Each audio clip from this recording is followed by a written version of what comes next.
Bonjour, lors de notre prochain cours, nous débuterons notre cycle de basket-ball.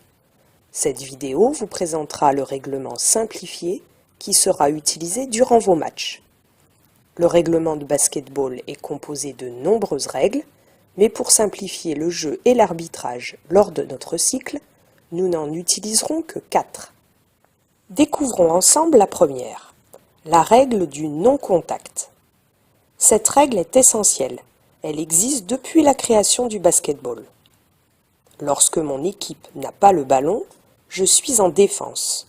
Je dois récupérer le ballon et empêcher mes adversaires de marquer. Mais je ne peux pas le faire n'importe comment. Cette règle interdit tout contact avec l'adversaire. Je ne peux donc pas empêcher un adversaire de passer en écartant mes bras.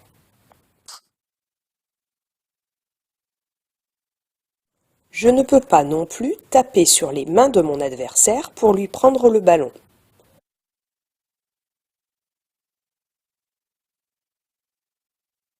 Je ne peux pas prendre le ballon si le ballon est collé à mon adversaire.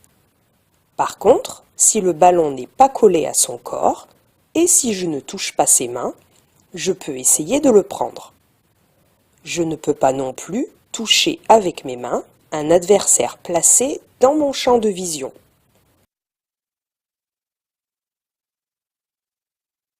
Par contre, je peux gêner mon adversaire en levant les bras pour empêcher une passe ou en gênant le dribble. Voyons ensuite la seconde règle. Si je suis en attaque et que j'ai le ballon, je ne peux pas courir ou marcher avec le ballon. Plus précisément, j'ai le droit à 2 appuis avec mes pieds, pas plus. Regardons quelques exemples de marché. Ici, le joueur en bleu, qui reçoit la balle, fait 3 pas avant de passer son ballon. Il a donc marché. Là, le joueur fait aussi un marché, car il piétine sur place. Or, chaque piétinement compte pour un appui.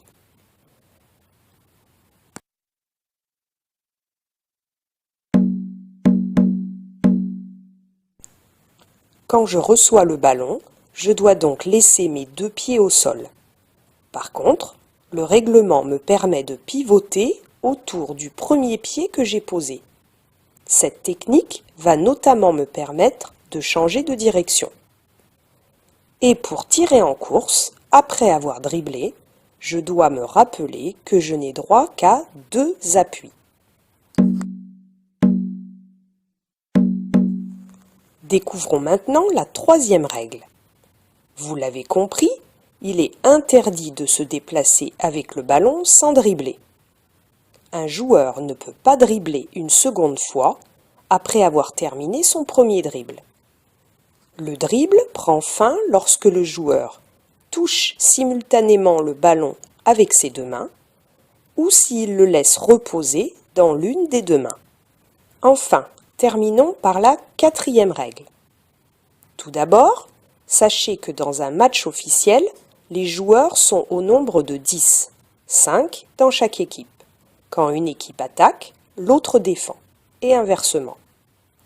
Il existe une zone particulière, ici en bleu, que l'on nomme la raquette, dans laquelle les joueurs attaquants ne pourront pas rester plus de 3 secondes consécutives. Alors, voyons un exemple. L'équipe verte est en attaque. Elle cherche à marquer sur ce panier. La zone bleue représente la raquette. C'est dans cette zone que les attaquants, l'équipe verte donc, n'aura pas le droit de rester plus de 3 secondes. Regardez la joueuse verte qui demande le ballon. Elle est dans la raquette et ne pourra donc pas y rester plus de 3 secondes. Elle devra penser à ressortir de cette zone pour pouvoir y revenir pendant 3 secondes supplémentaires. Par contre, le joueur jaune qui est en défense, lui, n'est pas concerné par la règle. Il peut donc rester dans la raquette autant de temps qu'il le souhaite. À l'inverse, quand l'équipe jaune aura récupéré le ballon, les joueurs devront penser à ne pas rester plus de 3 secondes dans l'autre raquette.